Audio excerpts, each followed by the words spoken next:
Hi dears, today we are going to start a new chapter, the flower. Okay, chapter 2, the flower.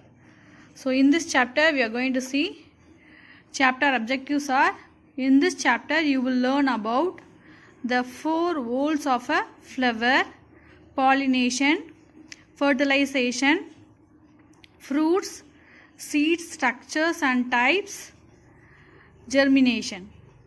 So in the second chapter வந்து the flower. Okay, அந்த flower டாபிக்ல நம்ம ஃப்ளவரில் இருக்க அந்த 4 வோல்ஸ்லாம் என்னன்னு பார்ப்போம்.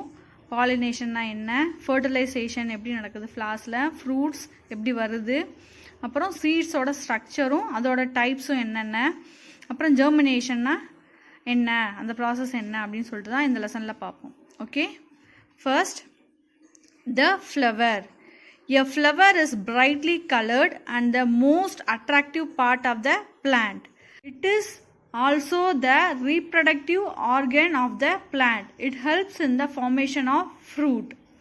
See, a flower, after that a fruit will come, and from that fruit you will get a seed. So flower என்றது ஒரு கலர்ஃபுல் பார்ட், பிளான்ட்ல இருக்கிற கலர்ஃபுல் பார்ட்டை நம்ம எதுன்னு சொல்லுவோம், ஃப்ளவர் அப்படின்னு சொல்லுவோம். ரொம்ப கலர்ஃபுல் பார்ட்டாக இருக்கும் அந்த ஃப்ளவர்.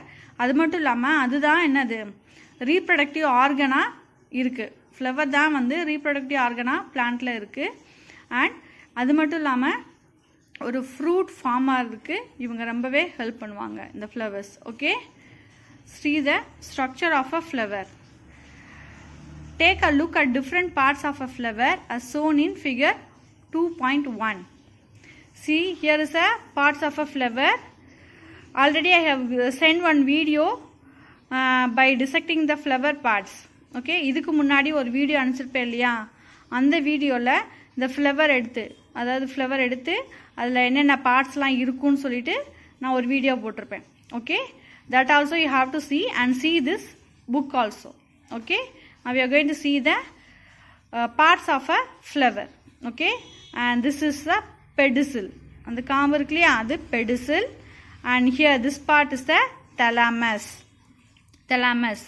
கீழே இங்கே க்ரீன் கலரில் ஒரு லீஃப் மாதிரி ஸ்ட்ரக்சர் இருக்கு இல்லையா, இதுதான் கேலிக்ஸ் இல்லை செப்பல் அப்படின்னு சொல்லுவோம். நெக்ஸ்ட் கொரோல்லா, அந்த இதழ்கள் சொல்லுவோம் இல்லையா, அதை கொரோல்லா இல்லை பெட்டல் அப்படின்னு சொல்லுவோம். ஓகே, அண்ட் நெக்ஸ்ட் ஹியர் சின்ன போலன் கிரெயின்ஸ் மாதிரி எல்லோ கலரில் இருக்குல்ல, இது வந்து ஆன்தர். அந்த போலன் கிரெயின்ஸ் அந்த குருணையாக இருக்கிறது கீழே ஒரு லாங் டியூப் லைக் ஸ்ட்ரக்சர் இருக்கு இல்லையா, அது ஃபிலமெண்ட். ஸோ இந்த ஆன்தர் இந்த ஃபிலமெண்ட் ரெண்டும் சேர்ந்தது தான் என்னது, மேல் ரீப்ரொடக்டிவ் பார்ட், ஸ்டேமன், அதாவது ஆண்ட்ரோசியம் அப்படின்னு சொல்லுவோம். ஓகே, இதுதான் ஃப்ளவரில் இருக்க மேல் reproductive part. Okay, next stigma, மேலே ஒரு சின்ன ஃப்ளாஸ் மாதிரி இருக்கு இல்லையா க்ரீன் கலரில், இது ஸ்டிக்மா. அந்த long tube is style. Okay, and here is a ovule. Inside ovary will be there. Okay, so இந்த ஓவியூல், ஸ்டைல், ஸ்டிக்மா இதெல்லாம் சேர்ந்தது pistil. We will say it as gynoecium. கைனோசியம்ன்றது ஃபீமேல் ரீப்ரொடக்டிவ் பார்ட். ஓகே, நான் சி இப்போ என்ன பார்க்க போகிறோம், ஒவ்வொரு பார்ட்டும் என்னென்ன ஃபங்க்ஷன் பண்ணுறாங்க இந்த ஃப்ளவரில் அப்படின்னு சொல்லிட்டு தான் பார்க்க போகிறோம். Okay, C, the flower is attached to the shoot with the help of the pedicel or stalk, and the part where the flower is based upon is a flattened structure known as thalamus. So இந்த flower வந்து எதோட help மூலயமா அதாவது ஸ்ட்ரைட்டாக நிற்குது அப்படின்னா, pedicel இங்கே சொன்னோம் இல்லையா, இதோட ஹெல்ப் மூலயமா தான் ஒரு ஃப்ளவர் வந்து இந்த ஷூட்னா தெரியும் இல்லையா, ஸ்டெம் பார்ட், அதோட அட்டாச் ஆகிருக்கு. இந்த பெடிசிலோட ஹெல்ப் மூலயமா தான் இந்த ஃப்ளவர் வந்து ஸ்டெம் பார்ட்டோட அட்டாச் ஆகிருக்கு அப்படின்னு சொல்கிறாங்க. அது மட்டும் இல்லாமல் இந்த ஃப்ளாட்டன் ஸ்ட்ரக்சரும் இதோட பேஸாக இருக்குது. இந்த தலாமஸ்ன்னு சொல்கிறோம்ல, அந்த ஃப்ளாட்டன் பேஸ் ஸ்ட்ரக்சர், இதோட ஹெல்ப்னாலையும் இந்த பெடிசினோட ஹெல்ப்னாலையும் இந்த ஃப்ளவர் வந்து ஸ்டெம் பார்ட்டோட அட்டாச் ஆகிருக்கு அப்படின்னு சொல்லுவாங்க. Next, A typical flower consists of the following flowers. following parts. Okay, calyx புள்ளிவட்டம் அப்படின்னு சொல்லுவோம். நெக்ஸ்ட் கொரல்லா அல்லிவட்டம் அப்படின்னு சொல்லுவோம் தமிழில். Okay, next androecium. ஆண்ட்ரோசியம்ன்றது ஆந்தர் அண்ட் ஃபிலமெண்ட் சேர்ந்தது ஆண்ட்ரோசியம், அதாவது male reproductive part. Okay, next கைனோசியம்ன்றது ஸ்டிக்மா, ஸ்டைல், ஓவரி. ஓகே, அதாவது ஃபீமேல் ரீப்ரடக்டிவ் பார்ட். ஓகே, ஒரு ஃப்ளவரில். Next this parts are arranged in 4 whorls or 4 concentric circle rings. Let us study these 4 whorls in detail. So இந்த 4 whorls ன்னு சொன்னோம் இல்லையா, அதுதான் இது calyx, corolla, androsium, gynosium. Here we start now chapter objectives ல 4 whorls of a flower படிப்போம் அப்படின்னு. So 4 whorls of a flower வந்து என்ன அப்படின்னா, இந்த calyx, இந்த corolla, androsium, gynosium. இதுதான் ஒரு ஃப்ளவரில் இருக்க 4 whorls. இது வந்து ஒரு கான்சென்ட்ரிக் ரிங்ஸில் அரேஞ்ச் ஆகிருக்கும். ஸோ ஒவ்வொரு பார்ட்டை பற்றி இப்போ டீட்டெயிலாக பார்ப்போம். Okay, first is calyx, that is sepals. This is the first and the outermost whorl of a flower. It is made up of tiny green leaf-like structures known as sepals. In some plants, sepals may be colored. Calyx encloses the bud of the flower, thus it protects the bud before it opens. So இந்த கேலிக்ஸ்ன்னு இருக்கு இல்லையா, செப்பல்ஸ், இந்த green colour part, இதுதான் என்னது, ஒரு ஃப்ளவரோட outer most பார்ட்டாக இருக்குது. இது எப்படி இருக்குது, ஒரு சின்ன லீஃப் லைக் ஸ்ட்ரக்சர் மாதிரி இருக்குது. அது மட்டும் இல்லாமல் இந்த செப்பல்ஸ்க்கு என்ன இருக்குது, வேறு வேறு கலர்ஸ்லேயும் இருக்குது. ஓகே, க்ரீன் கலர் மட்டும் இருக்காது, வேறு கலர்ஸ்லேயும் இந்த செப்பல்ஸ் வந்து இருக்கும். ஓகே, இதுதான் என்ன பண்ணுவாங்க, இந்த பட்டு, மொட்டு அப்படின்னு சொல்லுவோம் இல்லையா, பூக்கிறதுக்கு முன்னாடி ஒரு ஸ்டேஜ் இருக்கு இல்லையா, மொட்டு அப்படின்னு, பட்டு, அந்த ஸ்டேஜை வந்து ப்ரொடெக்ட் பண்ணி பாதுகாக்கிறது இந்த கேலிக்ஸ், அதாவது செப்பல்ஸோட வேலை. ஓகே, மொட்டுகளை பாதுகாத்தா தான் நம்மளுக்கு பூக்களே வரும். ஸோ அந்த மொட்டுகளை பாதுகாக்கிறது இந்த கேலிக்ஸ், செப்பல்ஸோட வேலை. Okay, and next part is corolla, petals. This is the second whorl that lies inner to sepals. It consists of large, brightly colored petals and may bear fragrance. They contain nectar glands as well. Petals surround the reproductive parts of the flower and protect them. Petals perform the function of attracting insects such as butterflies and bees that assist in pollination. Some petals may be green in color. Sepals and petals protect the inner whorls. Okay, next part is corolla. We told no, இதழ்கள் அப்படின்னு சொல்லுவோம் இல்லையா, ஒரு பூவில் இருக்க இதழ்கள், அதை கொரல்லா இல்லை பெட்டல்ஸ் அப்படின்னு சொல்லுவோம். ஸோ இந்த பார்ட் என்ன இருக்குது, நம்ம ஃப்ளவர்லேயே நல்லா பிரைட்டாக கலர்ஃபுல்லான பார்ட் வந்து இந்த பெட்டல்ஸ், கொரல்லா தான் அப்படின்னு சொல்லுவோம். ஓகே, இதுதான் என்ன பண்ணுவாங்க, இந்த ரீப்ரடக்டிவ் பார்ட்டுன்னு நம்ம சொல்லுவோம் இல்லையா, மேல் reproductive part, female reproductive part சொல்கிறோம் இல்லையா, இந்த பார்ட்டை ப்ரொடெக்ட் பண்ணுறது இந்த பெட்டல்ஸோட வேலை. ஓகே, அது மட்டும் இல்லாமல் இன்செக்ட்ஸ் இருக்கு இல்லையா, அவங்கள வந்து அட்ராக்ட் பண்ணி, அதோட கலர் மூலியமாக அட்ராக்ட் பண்ணி பாலினேஷனுக்கு ஹெல்ப் பண்ணுவாங்க. ஸோ ஒரு இன்செக்ட்ஸ், அதாவது பட்டர்ஃப்ளையோ ஒரு பீயோ வந்து இங்கே வந்து அந்த ஹனி இல்லை சக் பண்ண வந்தால் தான் இங்கே என்ன நடக்கும், ஒரு ஃப்ளவரில் பாலினேஷன் நடக்கும், மகரந்த சேர்க்கை வந்து ஒரு ஃப்ளவரில் நடக்கும். ஸோ அதுக்கு ரொம்பவே ஹெல்ப்ஃபுல்லாக இருக்குது இந்த பெட்டல்ஸ். ஓகே, அது மட்டும் இல்லாமல் சில பெட்டல்ஸ் வந்து என்ன இருக்கும், அதாவது வேறு வேறு கலர்ஸ், க்ரீன் கலர்ஸ்லேயும் இருக்கும். Okay, not alone in red colour or pink colour, வேறு கலர்ஸ்லேயும் பெட்டல்ஸ் இருக்கும். அதே மாதிரி இந்த செப்பல்ஸும் பெட்டல்ஸும் சேர்ந்து இந்த ஹோல் உள்ளே இருக்க இன்னர் ஹோல்ஸ் இருக்கு இல்லையா, ஆண்ட்ரோசியம், கைனோசியம், இது ரெண்டையும் ப்ரொடெக்ட் பண்ணுறது இந்த கேலிக்ஸ் அண்ட் கொரல்லாவோட வேலை. Okay, and next part is androecium, stamen அப்படின்னு சொல்லுவோம். This is the third whorl of the flower and this is the male reproductive part. It consists of delicate filament-like structures known as stamens. A stamen is made up of 2 parts, a thin slender stalk known as filament and a bilobed anther at its tip. The anther contains a yellow powdery substance called the pollen grains. The androsium produces pollen grains. Okay, so androsium என்னது, மேல் reproductive part. Okay, அதை நம்ம stamen சொல்லுவோம். Okay, அது மட்டும் இல்லாமல் அவங்களுக்கு என்ன இருக்குது, ஒரு தின் ஃபிலமெண்ட் லைக் ஸ்ட்ரக்சர் இருக்கு இல்லையா, தின் ஸ்லெண்டர் லைக் ஸ்ட்ரக்சர், அதுக்கு பேர் ஃபிலமெண்ட். அதுக்கப்புறம் ஆன்தர், அதாவது லோப்டு மாதிரி இருக்கும், அதுக்கு பேர் ஆன்தர். see here இந்த லோப்டு மாதிரி ஸ்ட்ரக்சர் இருக்கு இல்லையா, பை லோப்டு, 2 லோப் மாதிரி ஸ்ட்ரக்சர் இருக்கு இல்லையா, இதுக்கு பேர் ஆன்தர். அந்த லாங் தின் ஸ்லெண்டர் லைக் ஸ்ட்ரக்சர் இருக்கு இல்லையா, அந்த எல்லோ கலர், இது ஃபிலமெண்ட்.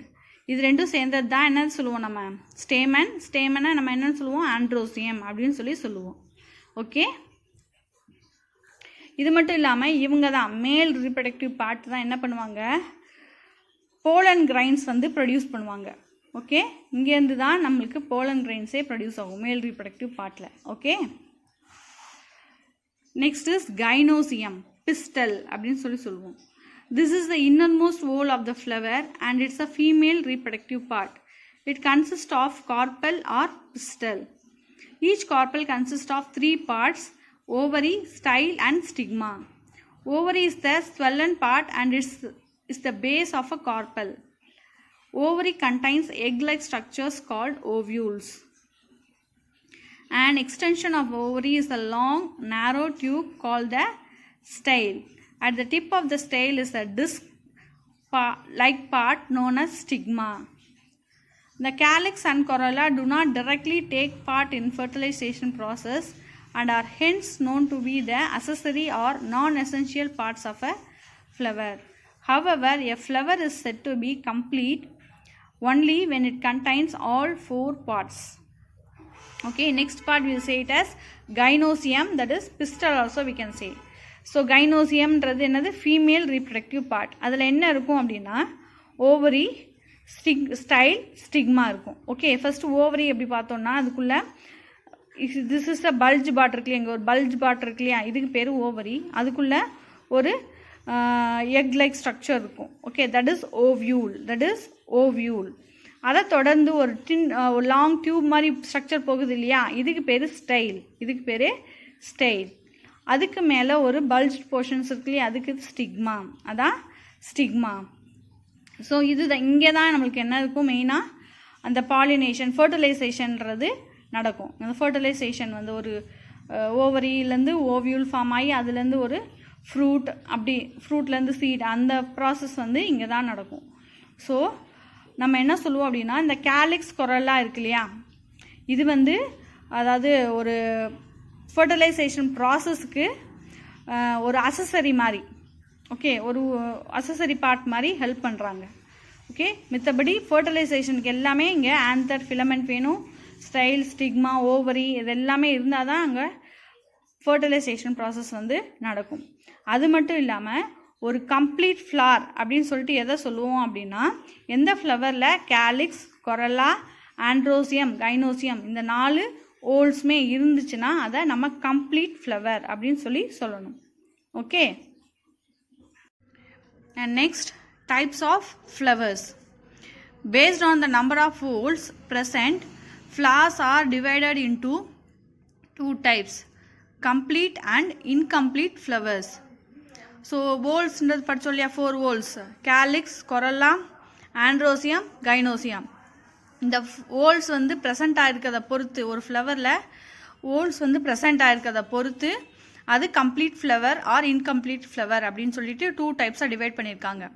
ஓகே, இந்த டிவிஷன் வந்து எதை பேஸ் பண்ணி டிவைட் பண்ணியிருப்பாங்க, நம்பர் ஆஃப் ஓல்ஸ். இந்த calyx, corolla, androecium, gynoecium ஃப்ளவர்ஸில் present ஆயிருந்துச்சுன்னா அது கம்ப்ளீட் ஃப்ளவர்னும், ஏதாவது ஒரு ஓல் ப்ரெசண்ட்டாக இல்லை அப்படின்னாலும் அது இன்கம்ப்ளீட் ஃப்ளவர்ஸ்னும் டிவைட் பண்ணியிருப்பாங்க. Okay, first, complete flower. A flower that has all the 4 whorls, that is calyx, corolla, androsium and gynosium, is called a complete flower. For example, China rose, a variety of hibiscus, mustard and pea. Okay, so முன்னாமே சொன்ன மாதிரி complete flower அப்படின்னா என்ன, எல்லா அந்த 4 ஓல்ஸுமே present ஆகிருந்துச்சு அப்படின்னா அந்த ஃப்ளவரை complete flower அப்படின்னு சொல்லுவோம். ஓகே, எக்ஸாம்பிளுக்கு என்ன சொல்கிறாங்க, சைனா ரோஸ், இது வந்து ஒரு ஹைபிஸ்கஸ், செம்பருத்தியோட வெரைட்டி ஒன்று. அப்புறம் மஸ்டர்ட்னா தெரியும் இல்லையா, கடுகு. அப்புறம் பீ, இந்த ஃப்ளவர் எல்லாமே கம்ப்ளீட் ஃப்ளவரில் வரும் அப்படின்னு சொல்கிறாங்க. Next incomplete flower. A flower that lacks at least one of the 4 whorls is called an incomplete flower. For example, papaya, mulberry, date palm, begonia and willow. Okay, அதே மாதிரி நம்ம இருக்கிற ஃப்ளவர்ஸில் இருக்கிற 4 whorlஸில் ஏதாவது ஒரு whorl லேக்காக இருந்துச்சு அப்படின்னா, அதாவது ஏதாவது ஒரு whorl இல்லை அந்த ஃப்ளவரில் இல்லை அப்படின்னா அது இன்கம்ப்ளீட் ஃப்ளவர் அப்படின்னு சொல்லுவோம். அதுக்கு எக்ஸாம்பிள் வந்து papaya, mulberry, date palm, begonia, willow. Okay, these are the examples of incomplete flower. In addition to being complete and incomplete flowers are also divided into 2 types based on the presence of the male and female reproductive parts. அது மட்டும் இல்லாமல் ஃப்ளவர்ஸை இன்னும் 2 டைப்ஸாக பிரிச்சிருப்பாங்க. எதை base பண்ணி பிரிச்சிருப்பாங்க அப்படின்னா, அதாவது மேல் reproductive part, female reproductive part எதுல எல்லாம் இருக்கோ அதை பொறுத்து, அந்த ரீப்ரொடக்டிவ் பார்ட்ஸ் இருக்கிறத பொறுத்து அந்த ஃப்ளவரை வந்து 2 டைப்ஸாக பிரிச்சிருப்பாங்க. So first type is bisexual. Okay, first type என்னது? Bisexual type. Plants in which both the male and female reproductive parts are present are known as bisexual flowers or hermaphrodites. Okay, so ஒரு ஃப்ளவரில் மேல் reproductive part இருக்கணும், female reproductive part இருக்கணும். அப்படி இருந்துச்சுன்னா அந்த ஃப்ளவரை bisexual ஃப்ளவர்ஸ்ன்னு சொல்லுவோம். Okay, அதாவது ஒரே ஃப்ளவரில் male and female reproductive part இருக்கணும். மேல் ரீப்ரொடக்டிவ் பார்ட் என்னது? Androecium. Female reproductive part gynoecium. இந்த 2 பார்ட்டுமே ஒரே ஃப்ளவரில் இருந்துச்சுன்னா அந்த ஃப்ளவரை பைசெக்சுவல் ஃப்ளவர்ஸ் அப்படின்னு சொல்லணும். Next, unisexual. The plants in which either the male or the female reproductive part is present are known as unisexual flowers. Okay, next type is unisexual. Unisexualனா ஒரு ஃப்ளவரில் ஒன்று மேல் reproductive part present ஆயிருக்கும், இல்லை female reproductive part, ஏதாவது ஒரு reproductive part மட்டும்தான் present ஆயிருக்கும் ஒரு ஃப்ளவரில். ஸோ அந்த மாதிரி ஃப்ளவர்ஸ் எல்லாம் யூனிசெக்சுவல் ஃப்ளவர்ஸ் அப்படின்னு சொல்லுவோம். Okay, so these are the types based on their reproductive parts. Okay, reproductive parts பொறுத்து bisexual and unisexual flowers அப்படி சொல்லி பிரிச்சிருப்பாங்க. Okay dears, so up to this you have to read and send a voice note to me and write this quick check also and send a photocopy. Okay, thank you.